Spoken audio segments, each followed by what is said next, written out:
Meron tayong gagawin ngayon na jogging pants. Papapalitan daw ito ng garter.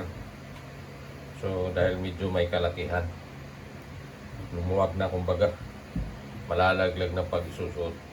So ito yung ating gagawin ngayon. Palitan natin ito ng garter. So ang una nating gagawin ay kakalasin natin ito. Ituturo ko sa inyo kung paano paano magpalit nito ng garter na eksakto sa kanyang baywang ang pagbalik natin. So, kailangan kalasin muna natin. Pagkatapos nating makalas, aplansahin natin ito siya para pagkatapos maplansa ay lalapat siya at doon natin makukuha ang eksaktong sukat. So kaya natin, kakalasin na natin.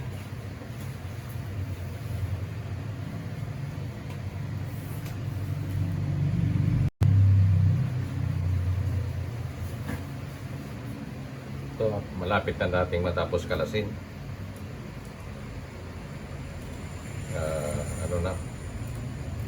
Hiwalay na lang natin yung garter kasi kasama sa pag-eating yung garter eh. So ganoon din kung paano natin yan siya nakuha, siya din yung pagbabalik natin. So kung ganyan hindi siya kuwan, so kailangan natin itong plansahin para mukha natin yung lapat na naman. So sabagay ito, pwede namang itong hindi plansahin ito. Kasi kung lang talaga, ako lang mahilig na ako magplansa kasi sayang yung mga 2 inches, 1 inch na mga nakulubot, nakonsumo sa kulubot ay magbibigay ng pagsisikip yun. So kailangan ko ilapat ito. Kailangan ko siyang plansahin siya. So paplansahin natin ito.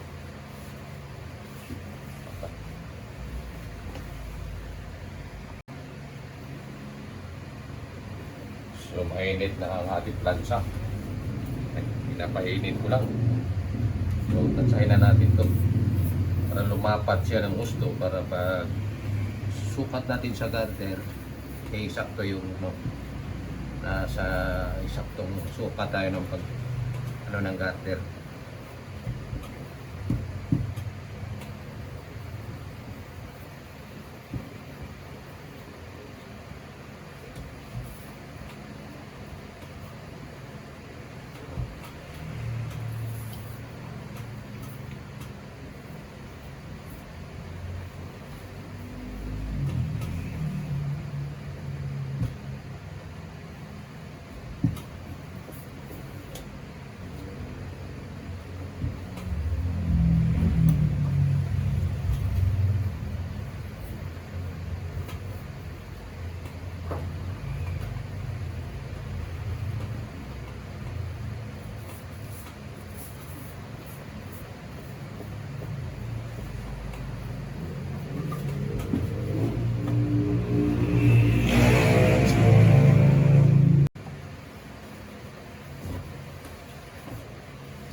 Yan.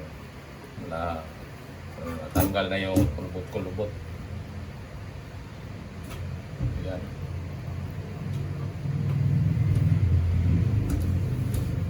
Kaya natin yung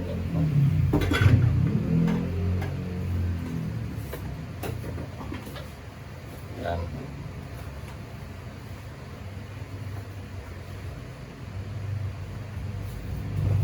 So kailangan natin itong gitna.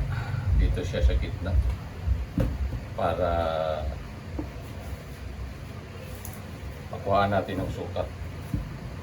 So ang gagawin natin ay para makakuha tayo ng eksaktong sukat, mula dito sa gilid na to hanggang dito sa may gitna na to, lalagpas lang tayo ng mga 1 inch, half inch, mga ganun, di kaya sentro, ganyan. Pag masikipan gusto masikip na talaga, kahit sa gitna dito okay na to. Pero dito nagbibigay tayo ng kahit mga 1 inch pinakamalaki na lagpas dito sa may gitna. So lalagpas tayo ng 1 inch. So ating guhitan 1 inch. Isang roller ito, yan, ang roller. Tapos dudublihin, yan tong tamang sukat niya. Dudublihin natin. Saka putulin natin. Yan. So, tatahin na natin. Punta na tayo sa makina.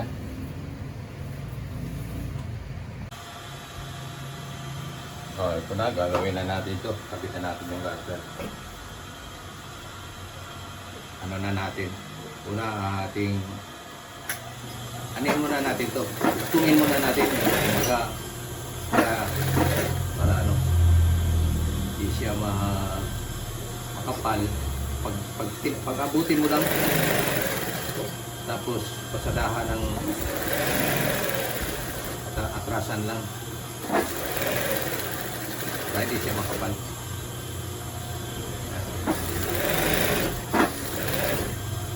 Yung iba naman dito, pinagpatong. Ako hindi ko pinagpatong, pinagpangabot ko lang pagkatapos ay pasadahan ko ng atas na tulad ng ganyan. Ganyan na. Pagkatapos ng mga ganyan, na natin atin ng lagyan ng ano, hatiin natin sa apat ito. Yan. Para bawat kanto, yan natin itatapat. Yan. Bigyan natin ng guhit natin.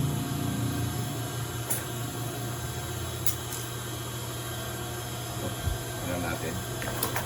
So, kung saan yung likod, doon tayo magsisimulang maglapat sa likod. Ito yung harap, dito tayo sa likod. Yan yung may, ano, ito yung harap eh. Dito tayo sa likod.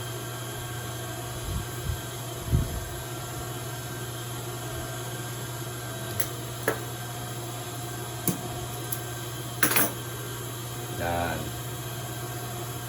Ang pagkabit nila nito ay sinabay sa gilid lamang. So, igilid din natin para pag edging natin ay kasama siya. Sagad na lang natin yung pinakadalang ng tahi. Yung pinakamadalang niya para madalang siya. Tapos i-edging natin ito mamaya eh. Lagyan lang natin ng ano para hindi siya lalagpas. Lagyan natin ng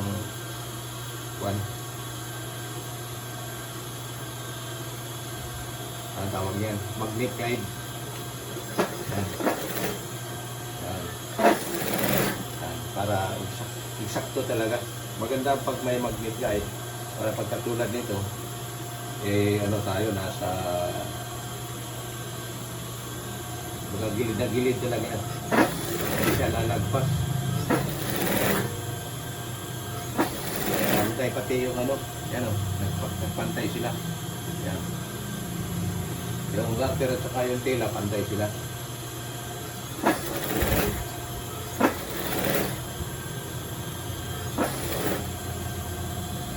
Yan. Ito yung mga guhit na yan, yan ang pinagtatapat natin. Saka yung ano niya, yung dugtungan din.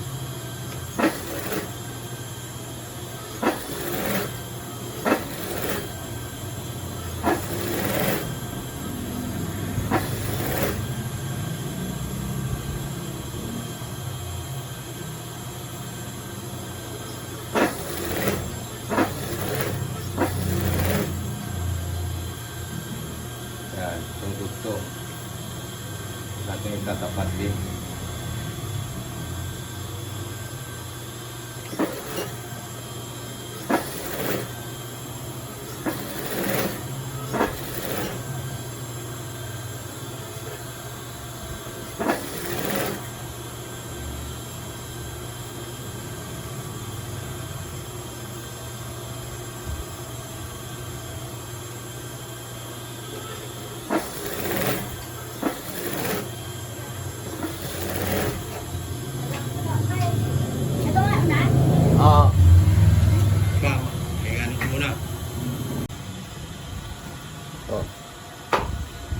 Malapit na tayong nakarating sa dulo. May customer lang ako.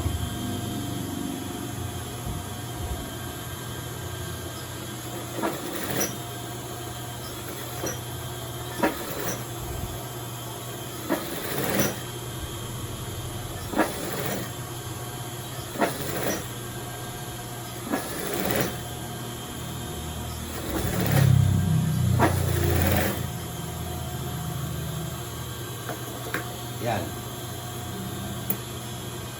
Ito yung ating i-edgingan natin ito.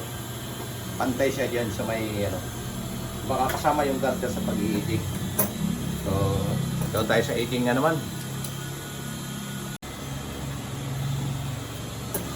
Tayo sa edging.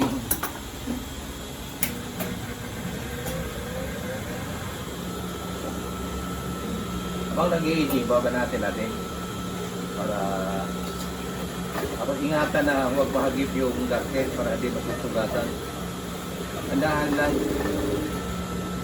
Kailangan huwag mahagip yung para hindi masugatan siya, para maganda yung banat niya lagi.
Tayo sa edging.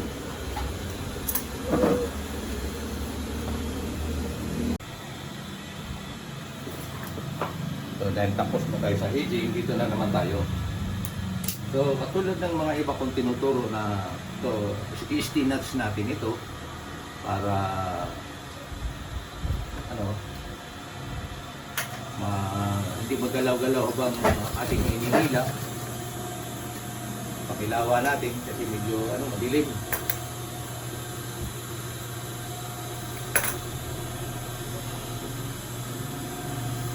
Yan.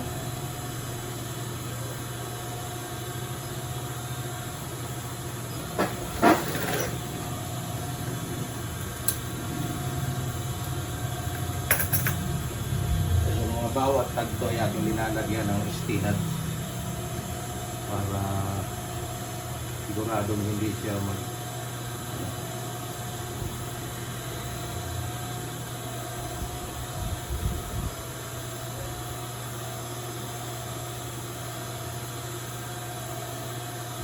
magagalaw-galaw.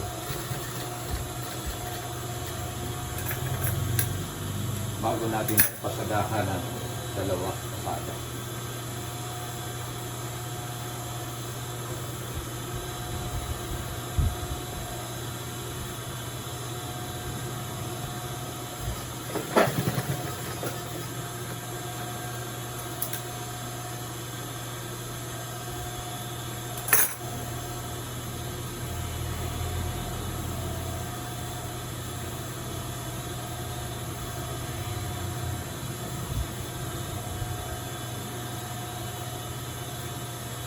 So atin ang sadahan.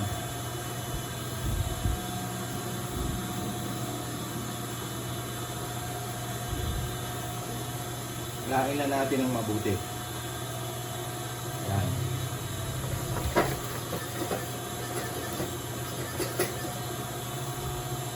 Lagyan natin sa number 4. Hilahin natin.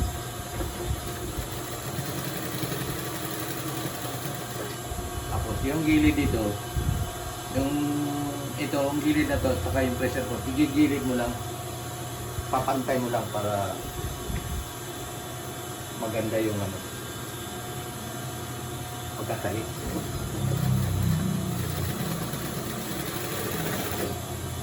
Ito tips ko to sa mga baguhan ha. Ito tips sa yung mga marunong na. Kasi may mga ibang technique na yun sila, may mga ibang kanya-kanyang paraan na yun. May mga alam na yun sila na hindi ko alam. At mayroon naman akong alam na hindi rin siguro nila alam. Pero basta itong aking mga itinuturo ay para lang ito talaga itong mga baguhan. Mga sikreto na dali. Yan, itong kamay natin kailangan nakatulak pa ba?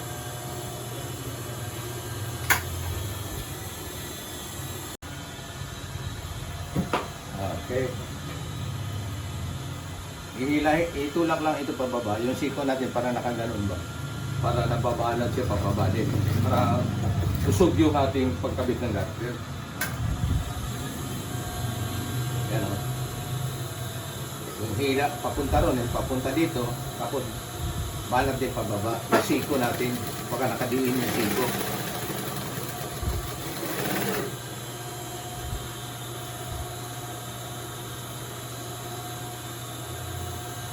Tapos, itong ating bulsa, lock-lock natin to para ang ganyan o. Yung hila na at isi ko, gumagalaw. Lapat na natin ito ng maigi.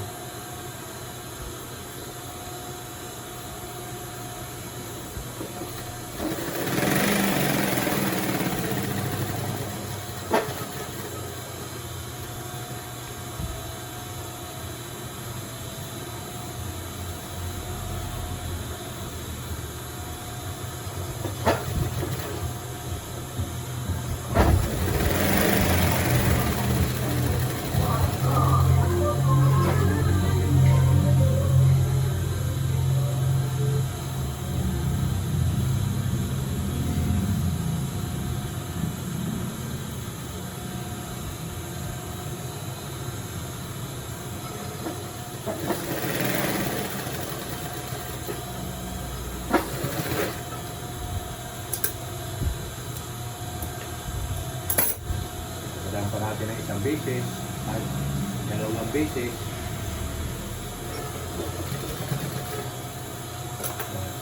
Lagyan natin ng guide para permanente yung lapad.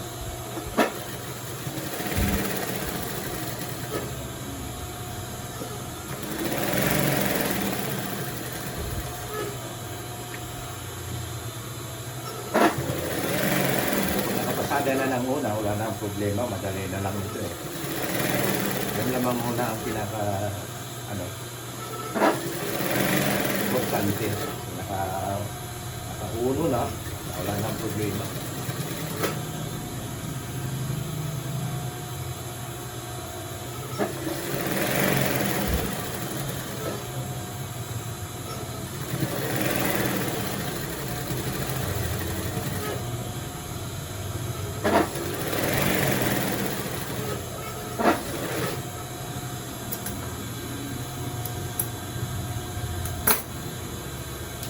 Pangalawang pasada na natin to.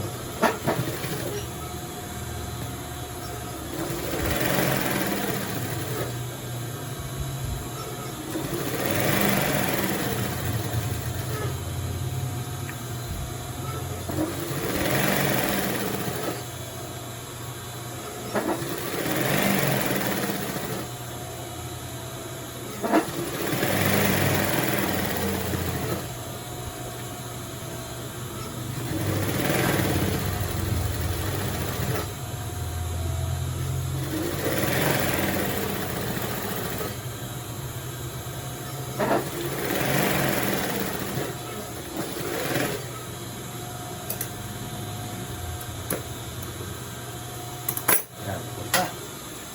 Ito ang paglalagay natin ng garter, pagpalit ng garter. So, tanggalin na natin ito ng ating mga spinach. Ating mga pinatrangka para hindi siya magalaw-galaw.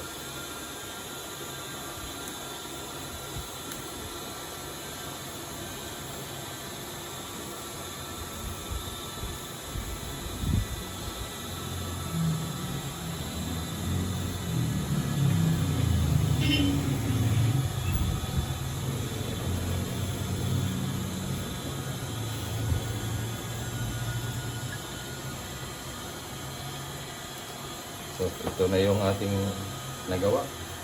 Ayan. Tapos na. So, ganun lang kasimple ang pagpapalit ng garter sa mga jogging pants, short pants na kumbaga lumuluwag ang garter. Pinaka ano natin doon yung kung pagkatapos ng makalase ating linalapat kung paano sukatan ang pagbalik ng sakto din na sukat ng garter. So, ito na, tapos ng ating ginagawa at maraming salamat sa inyong panonood sa aking pagtuturo ng pagpapalit ng garter sa mga lumuluag ng mga garter. At nawa ito nakakatulong para sa mga baguhan, para matuto din sila kung paano magpalit ng garter at magtahi din ng mga shirt, mga ganitong mga style. So, sa mga baguhan pa sa aking YouTube channel, paki-subscribe lang po, share and like para dadami po tayo ng magkaibigan sa Facebook and YouTube.